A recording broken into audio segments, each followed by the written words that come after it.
You're listening to Big Blend Radio Champagne Sunday Show with Nancy and Lisa, and we're very excited to have travel writer and author Linda-Ballou joining us on Big Blend Radio today to talk about her book, Lost Angel in Paradise, Outdoor Days from L.A. to the Lost Coast of California. And it takes travelers on 32 day trips along the coast of California from Malibu to Mendocino. And, you know, everyone can enjoy these kinds of trips. It's for all levels of fitness, and it's going to take in just about everything that people enjoy: flowers, water, nature, birds, good food. It's a great book. You can get it on Amazon, or you can go to Linda's website, lostangeladventures.com. So welcome, Linda. How are you? Wow, Lisa, what a build-up. Thank you so much. Yeah, I'm excited. Hey, we're both, Nancy and I are happy to have you on the show today. It's a beautiful book, and I was reading you. This is how many books have you written? Because, am I right that there's like 5? I have it's kind of a mixed bag. My first published book is a historical fantasy novel set in pre-contact Hawaii. So that was a beautiful obsession for me for about 20 years. Researching that book meant going to the islands, going to all the sacred sites, talking to elders, just, going to the beach, having a ball. And that was my first book, okay? And then I was emboldened by that, and I was in the horse world at the time, and I got injured, and I wrote The Cowgirl Jumped Over the Moon, which was part of my healing process of letting go of the writing world. I was about 47, and my body was telling me I couldn't be jumping horses anymore. It hurts, I know. I know. Well, it's heartbreaking, honestly. I mean, it doesn't sound like a real tragedy, but for me it was, and because I was just totally a horse person, hook, line, and sinker. So in the process of healing, I wrote that book, but I didn't publish it until 2015. What I did was I decided I wanted to have more fun with my writing, so I put it together: travel, horses, writing. What do we have here? We have a travel writer who goes to guest ranches. Okay. There you go. So that was my first travel writing gig, was this incredible ranch up in Telluride, Colorado. Ooh. So for about the last 2 decades, I've been collecting travel stories and adventures, writing articles, taking wonderful trips. And one of the books that I published was Lost Angel Walkabout, which is a collection of my travel essays. I'm from Alaska, so I take you from Alaska to New Zealand, and lots of North America in between. And I do outdoor adventure travel, river rafting, hiking, horseback riding whenever I can. And my mission is to get to as many beautiful places as I can before they're gone. We're with you. It's a big job. Yeah, and I think it's great because you're enticing people to get out there and do it too, because that's how part of protecting these beautiful wonders that we have is getting people to get out and appreciate them. And I really appreciate your book, Lost Angel in Paradise, because it seems, this is we actually created a Facebook group. I'm going to send you. It's #1HourWalk, and it's the word spelled out, 1 Hour Walk, or you can go to onehourwalk.com. And we started this from our travels when we started our tour over 6 years ago. We focused for the first 3 years on just national park units, and we realized that while all parks are important, we realized we went to well over 100 parks in those 3 years, and a lot of them were state parks or community parks or historic trails, that kind of thing. But some of the feedback we got is people not realizing that when you say national park, that people think that you have to be some major athlete or, Olympic athlete or some, backpacking guru to do it. And that's not true. That, not at all. Not at all. Yeah. And your book really encompasses that. Yeah. It takes on that. My book is designed for the average person. And when I say average, I mean most people can walk 2 to 4 miles. I walk 2 to 4 miles a couple of times a week. But 1 to 2 miles is no problem for most people, I'm sure. And it's important to get out and walk. I believe that walking is a form of meditation for me. It allows my mind to relax. I get out from behind the computer. I get answers to questions that are troubling me. It's a very important part of my life, and I do walk every day. And I am fortunate. I do live in the Santa Monica Mountains, which your previous guest, I noticed he does. He hikes in the mountains too. But see, what we are, we're the largest urban preserve in the United States. And it's really a privilege to have these trails, access to these trails so close. And the National Park Service headquarters is very close to me, and it's the heart of the park, and it's just a wonderful thing. They have wonderful events there. They have art shows. They have music. They have docents taking people out. And so you wanted me to tell you a little bit about the Woolsey Fire, which, of course, impacted us very greatly. I was evacuated for a week, but I was blessed that my canyon, Topanga Canyon, was spared. And anything east of Las Virgenes Canyon, which is also known as Malibu Canyon, was pretty much spared. And everything west of it, all the way to the ocean, was just devastated. And so I was just about the reason Lost Angel in Paradise are hikes that I've taken that are just basically pleasure hikes that I've taken all the way up the coast. When I'm not, doing travel trips, writing articles about them necessarily, I do it for my own pleasure. And this collection is my 32 favorites of all the hikes I've taken up the coast. All the way up to the Lost Coast, which people don't know, that's just above Fort Bragg. Lost Coast is a section of the coast that's really quite wild and rugged, and I want to go there, but I haven't made it there yet. So the hikes the hikes and the outings that I take people on in this book are easily accessed, and, it doesn't take a great level of fitness to enjoy them. But I take you to beautiful places. One of my favorites is in Santa Barbara. It's not a national park necessarily, but it's a wonderful beach stroll, for a mile or two, and you can go up on this mesa and you have views from the bluffs and see the pelicans at eye level flying by. There's just a lot of beautiful places in California. Right. That's why I say, Lost Angel in Paradise, because it really is a wonderful, beautiful state. Yeah. So back to the Santa Monica Mountains. I like that you can go from the mountains to the coast to the desert, the valleys and meadows. When you look at Santa Monica Mountains, I know after the fire, I know we were featuring one of your photos. You talk about King Gillette Ranch in the book. We'll be putting that up on our site, nationalparktraveling.com, with your interview. That is kind of the heart of it, right? It is. That is the heart of the park. That is the heart of the park. It used to be out in Thousand Oaks, which is quite a distance from me. But about 10 years ago, the National Park Service and the Mountain Conservancy and some other local agencies, protecting the mountains, joined forces, and they put together $33 million.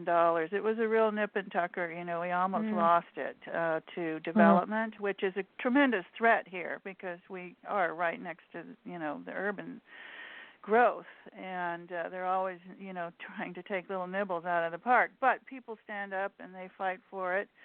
And in this case, this wonderful, wonderful section that used to be a university, used to be Soka University, owned by Japanese people. But when they put it up for sale, then the park was able to purchase it. So it's just a great save.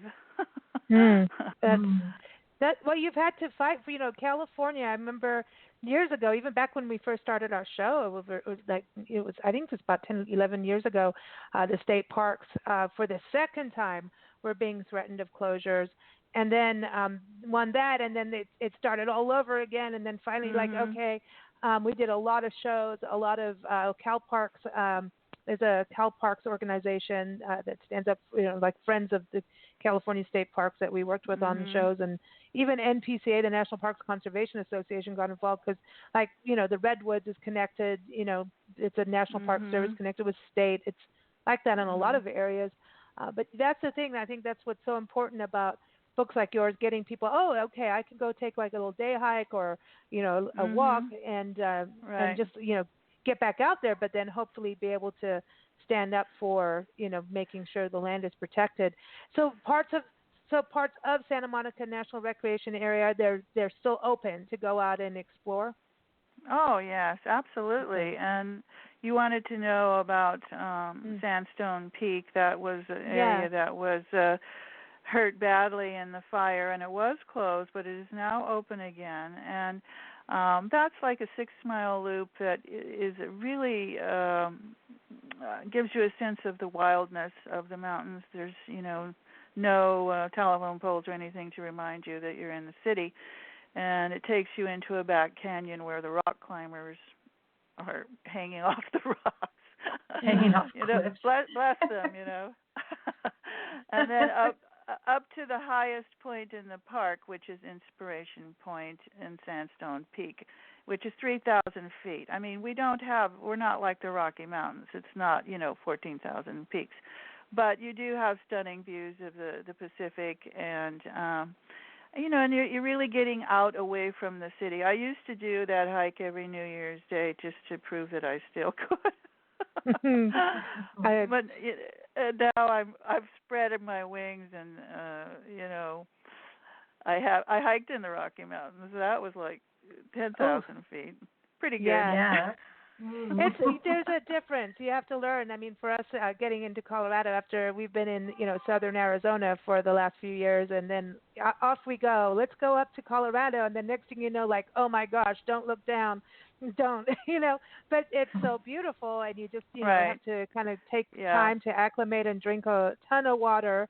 But it's so neat that you've been to Point Reyes too. That was a special trip we took That's on our lovely, tour. lovely park. That's another one that really gives you a sense of wildness because you see the Tule elk wandering, out there in big herds. Yeah.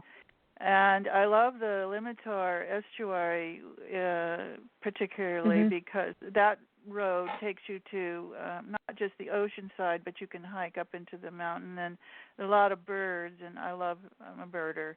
So and the I love elephant to see. seals. Oh, yes, man, the elephant. right. Oh, and you can walk on the spit. It's really Yeah. a neat park, and I mention in my book this guy, he wrote Mindful Walker, and it's really a good book. It's he worked with a lot of people with grief. He was a counselor, and so he had to keep his center clear and keep himself balanced in order to deal with all of that. And every day he would walk the Ridge Trail, the Skyline Trail, I think it's called. And, I really enjoyed that book, and it really spotlights how important the parks are, that we keep them. We need them. Our society, we have too much stimuli. We're constantly receiving, and there has to be time to digest and to, organize your thoughts and reflect. And one of the things that I think is missing in our culture that is so connected to their phones, is they're not taking time to think about what they've received, and to the creative process. You have to digest, and then something good comes out. You know what I mean? So yes. I don't know. I'm really kind of a nature nut. I believe that nature can be our salvation, and I really think our society needs it. Absolutely. And we need to get away from the phones. Look at this thing with 5G. It's the scientists are saying this is really not good. The radiation with it all, and the more parks that allow internet and phones, it's some areas it's hard when it's an urban park, but we need to have a place that's clear of all that stuff. Right. When I go on a trip, there's a million travel bloggers now, right? And they go on their trip and they fire back their images, while they're traveling. When I travel, I turn my phone off I use it to take pictures, but I do not want to be connected. I go there to be there. I don't go there to be back where I was. Mm. Yeah.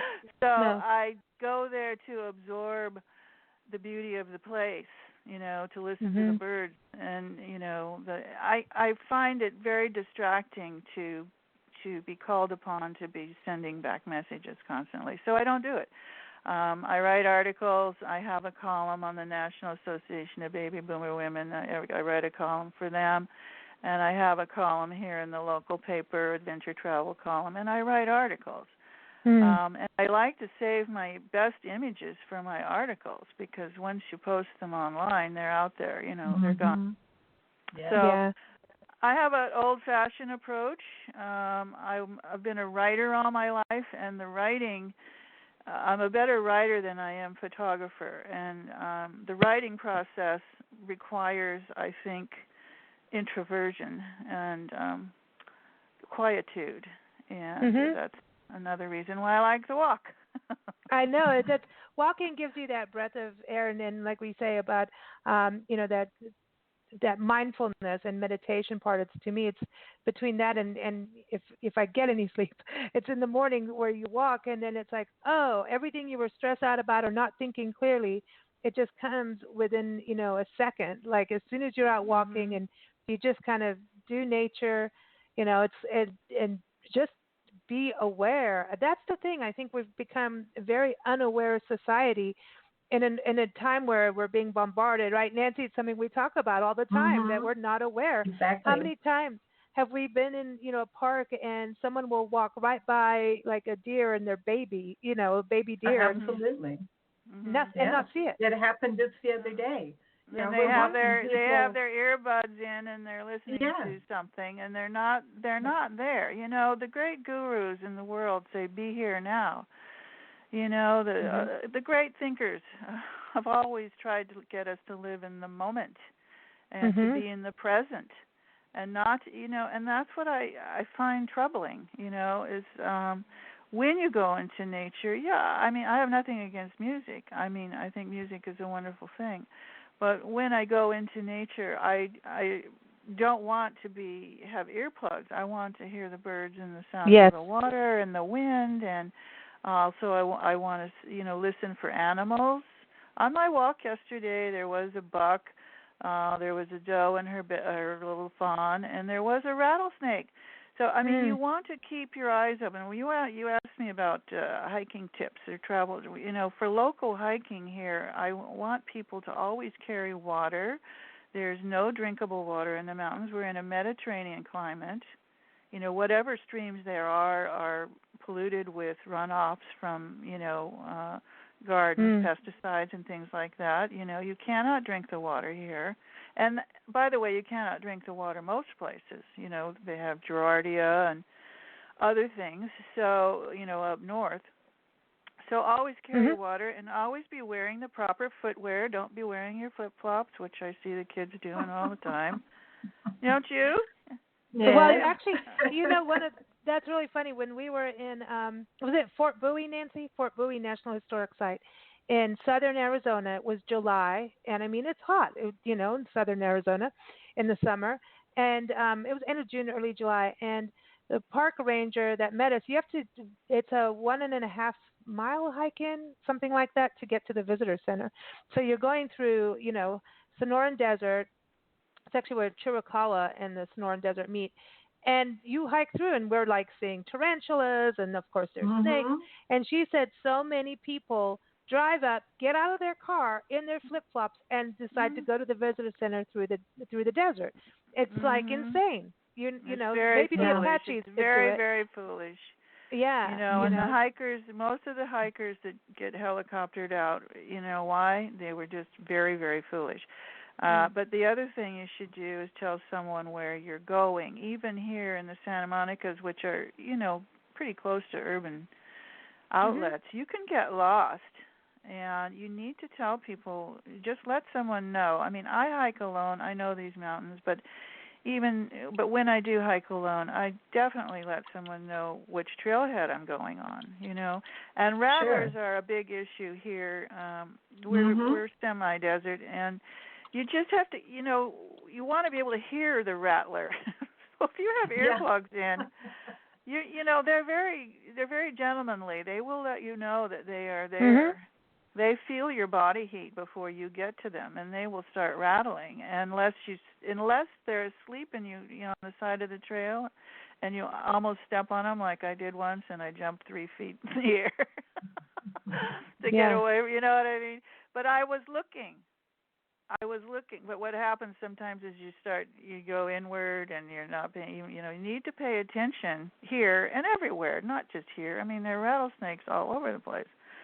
And so you just have to keep your wits about you.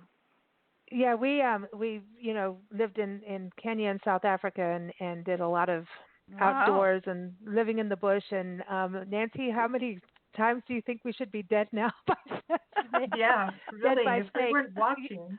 Yeah. I'm jealous. I'm jealous. I didn't get to go to Kenya. I went to Botswana and Zimbabwe and Zambia. Nice. But I want to go to Kenya. Oh, Kenya's you should. Beautiful. You absolutely should. It's magic. I know we want to go to Botswana. All we did was hop over the border, but we haven't explored Botswana. And to me, that's a place for nature for sure, to get out there and do wildlife. So, are you writing more books like this? Do you have more in the pipeline? Well, the next book is I'm going to try this out on you. The next book is Lost Angel Unleashed. What do you think? Okay. I like it. And where are you going to be? Is it unleashed in a specific place or all of them? Unleashed. I'll tell you why it's unleashed, because it's going to be more like a travel memoir. It's going to be some of those stories that I didn't tell for one reason or another. Maybe they weren't quite politically correct. Maybe I thought they might hurt someone who was still alive. Things that I held in abeyance, and all my new adventures, of course. I'm going to Australia in January. Cool. I've got a big trip coming in Australia, and I've got a whole week in Tasmania. So I'm collecting stories.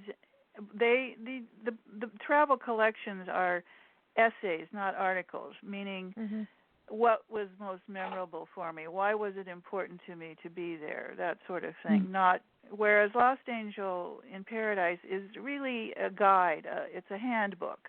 And I did it because people say to me, "Oh, I want to go with you," and I say, "Well, I can't take everybody. How about my book?" And I also take when I take people in my book, I take them to a great place to eat afterwards, because I think we burned our calories.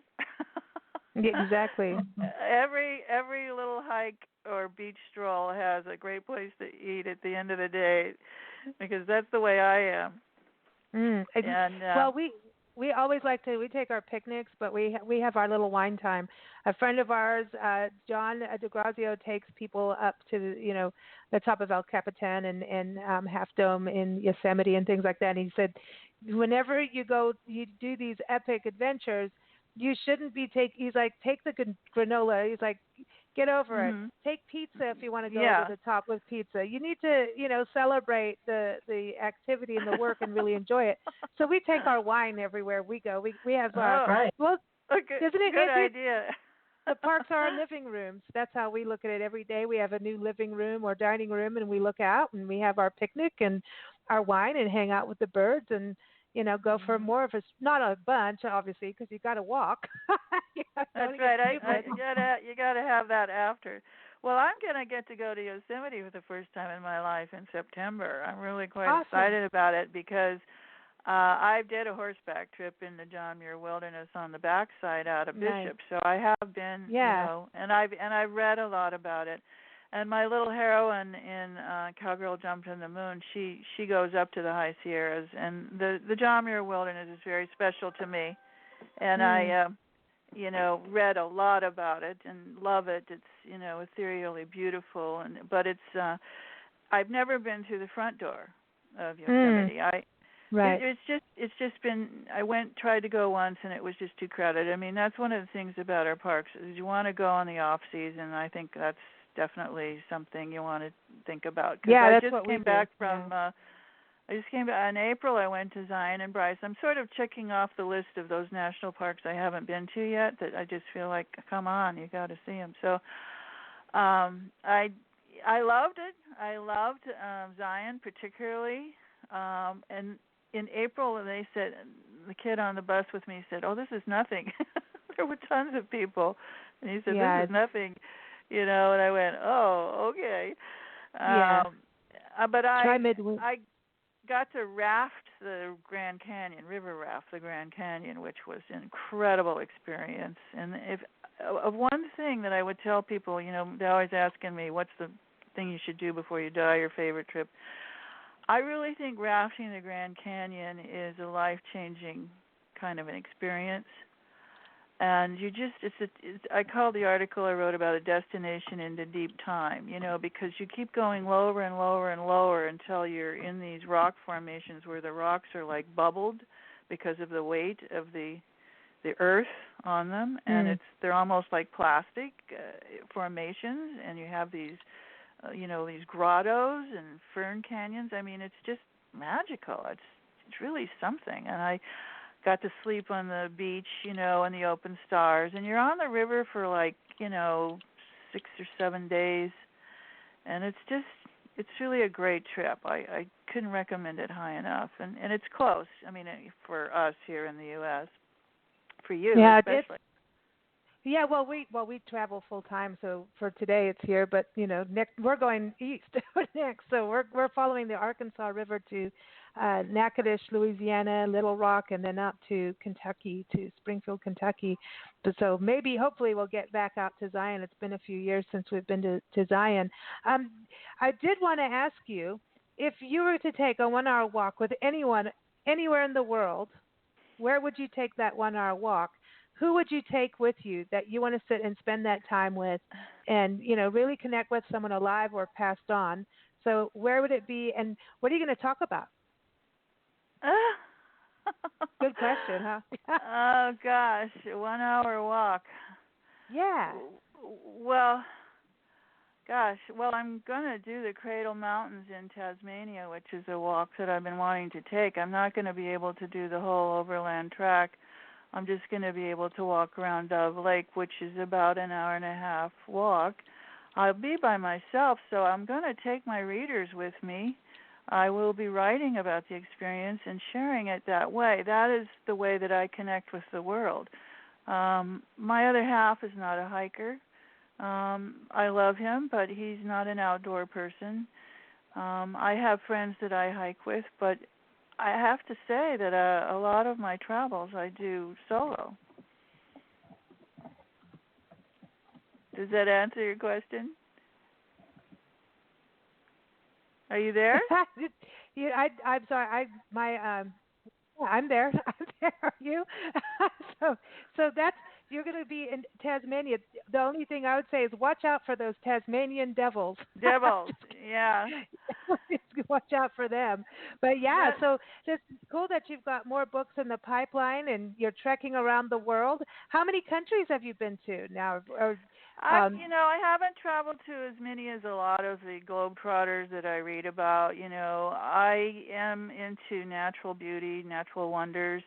I got to go to South America December before last, and I got to go all the way down to Torres del Paine, which was really fabulous. Of course, that's Chile and Argentina and Mexico. I mean, I haven't done 100 countries, like a lot of people takes have. Time. Exactly, Takes time. But I have done a lot of North America. I rafted the Tatshenshini in Alaska, which is a huge, huge wilderness trip. Horseback riding all over in Wyoming and Montana and Colorado and Arizona and I love North America, but now I'm branching out. I wanted to go to Africa. Africa was very huge on my list, and I'm so thrilled that I made it there. Frankly, the international flights are killers, and I have to really want to go. I'd like to go back to Europe. I've been to Europe a couple of times before I was a travel writer. And I'd like to go back to Europe to go to Switzerland and hike from chalet to chalet. That looks so wonderful. I'd like to hike the Cornwall coast. But I'm not. I can't say that I've been to a zillion different countries, but I've been to a lot of geographical wonders. God's handiwork. That's what I'm into. Yeah, well, nature takes time, but so on you're on our Champagne Sunday show. So what are you toasting to? Okay, I want to give a special thanks to Milt McCauley, who was the godfather of the Santa Monica Mountains, and I had the pleasure of hiking with him when he was in his 80s, and he shared many secrets of the mountains with me, and he inspired me to write about them. He was the first to publish a trail book, which is outdated now, but his wildflower book is still in the National Park gift shop.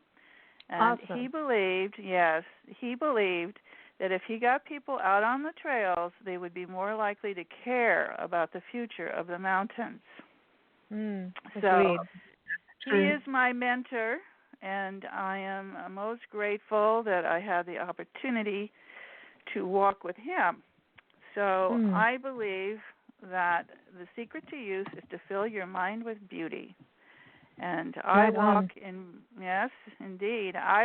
beauty with an attitude of gratitude. It is the Navajo way.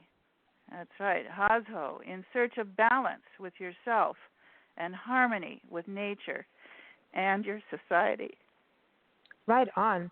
Everybody, again, the book is by Linda-Ballou, and you can get it if you go to her website, lostangeladventures.com.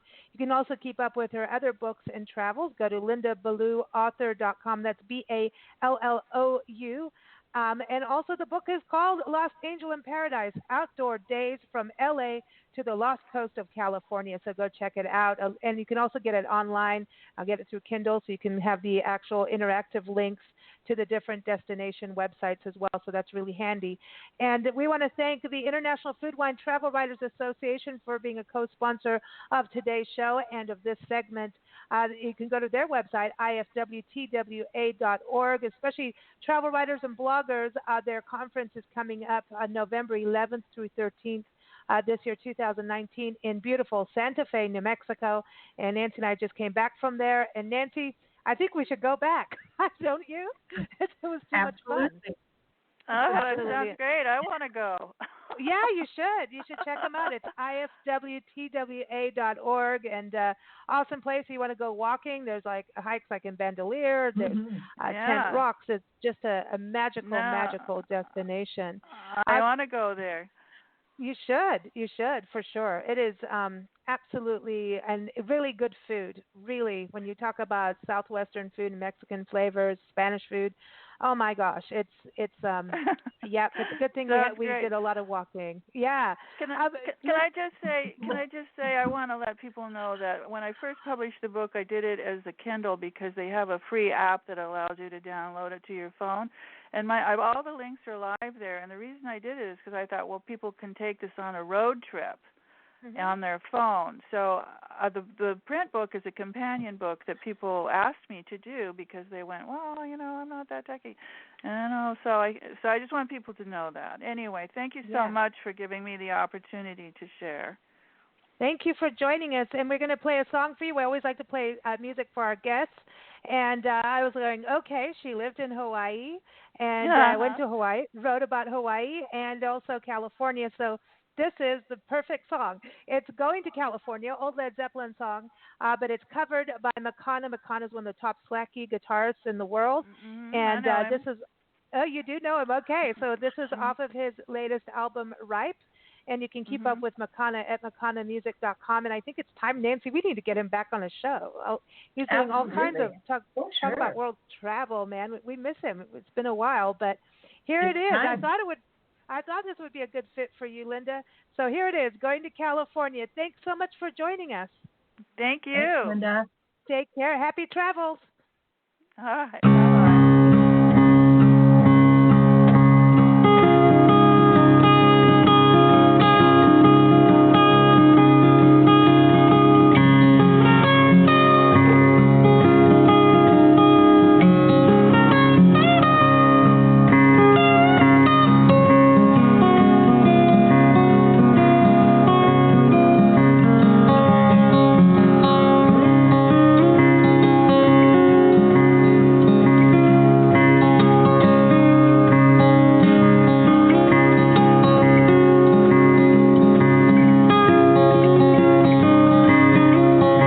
spend my days with a woman unkind, smoked my stuff and drank all my wine. Made in my mind, I'm making a start, going to California with an aching in my heart. Someone told me there's a girl out there with love in her eyes and flowers in her hair.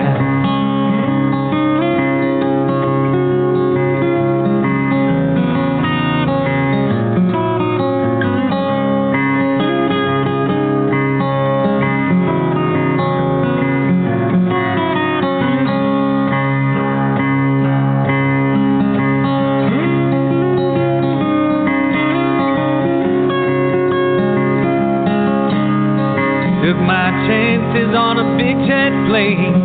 Never let them tell you that they were the same. The sea was red, the sky was gray. I wondered how tomorrow could ever follow today. Mountains and canyons started to tremble and shake. Children of the sun begin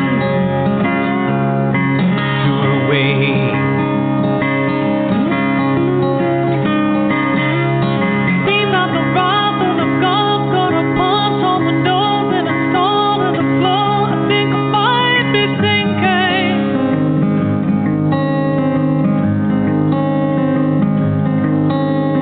Don't realize if I reach it in time, meet you up there with a pop on the shade.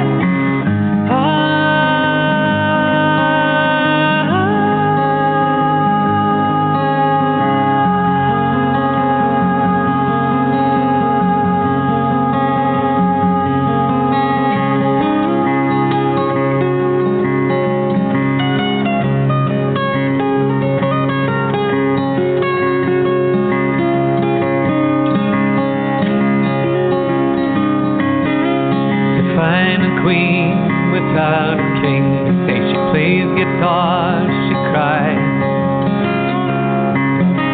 she sings.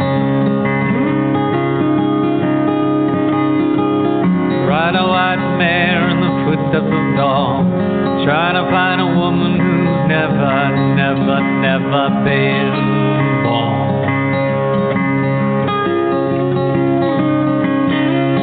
Standing on a hill